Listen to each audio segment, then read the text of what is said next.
much as I respect you, Dr. Fauci, I don't think you're the end all. I don't think you're the one person that gets to make a decision. We can listen to your advice, but there are people on the other side saying there's not going to be a surge and that we can safely open the economy, and the facts will bear this out. But if we keep kids out of school for another year, what's going to happen is the poor and underprivileged kids who don't have a parent that's able to teach them at home are not going to learn for a full year.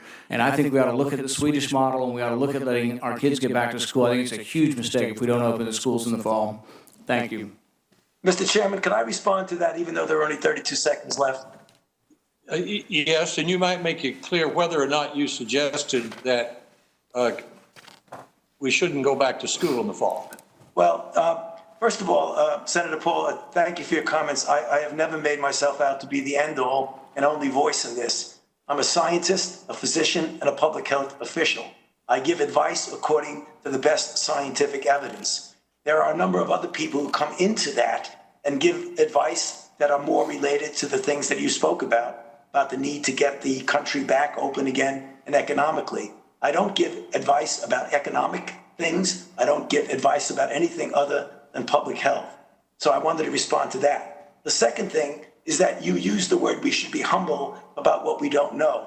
And I think that falls under the fact that we don't know everything about this virus. And we really better be very careful, particularly when it comes to children, because the more and more we learn, we're seeing things about what this virus can do that we didn't see from the studies in China or in Europe.